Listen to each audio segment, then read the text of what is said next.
In Gaul, there are only two kinds of men of honor and status. These do not include the common people who were regarded almost as slaves. They are oppressed by debt and taxes and therefore surrender themselves to the nobles as slaves. The two classes of men consist of the Druids and the Knights. The Druids are in charge of all religious matters. They are also educators, and young men gather to them for training. The Druids are judiciary figures as well. They mediate public and private disputes. They decree rewards or punishments for crimes, murders, inheritance, or border disputes. If anyone does not abide by those decrees, he is banished. Other citizens shun these banished people and treat them as criminals. One man is in charge of the Druids. When he dies, a worthy successor takes his place.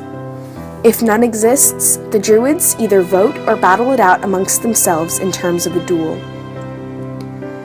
Those with disputes gather to a consecrated place in the center of Gaul and await the decisions of the Druids.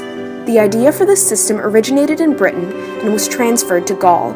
All aspiring students travel to Britain in order to receive their education. Druids are exempt from taxes and military services. Due to this, many eagerly seek to be educated or are sent there by relatives. The training period is 20 years. Druids do not write anything down so as to prevent the common people from learning anything. If they have to write something down, they use Greek letters. The Druids teach reincarnation. Souls do not die, but instead move from one person to another. They also educate their students on constellations, the universe, and the power of the gods. The second type of men is the Knights. If and when war occurs, which is about every year, the Knights fight. Due to their noble births, they are powerful and have many vassals.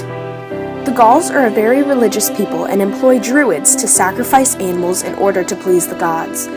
Some have great hollow statues, whose arms they fill with men. Then they light the statues on fire and watch them burn. Generally, they stick to the sacrifice of criminals, but occasionally resort to the punishment of the innocent. The Gauls worship Mercury above all other gods. After him, they worship equivalents of Apollo, Mars, Jupiter, and Minerva. They regard them the same way other nations do. Apollo wards off diseases, while Minerva teaches handiwork. Jupiter controls the heavens, while Mars controls war.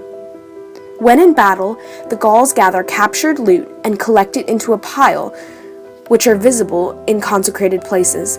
They devote these as well as sacrificed animals to Mars. If anyone steals from these piles, he is tortured severely.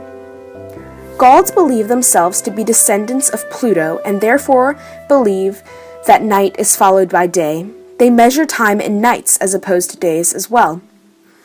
Gauls differ from the norm in other ways as well.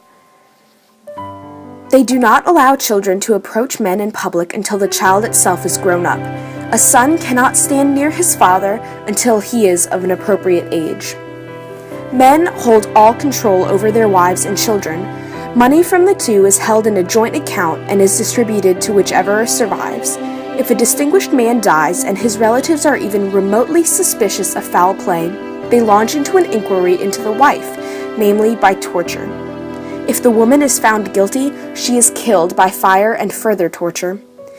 At Gallic funerals, all objects dear to the deceased, including animals and, for a time, servants, are cast into the fire. Gauls conduct business harshly. If anyone hears information about public affairs through rumors, he must report it immediately. For men are foolish and often believe false rumors, acting rashly and often criminally. Government matters are not to be discussed except in the council.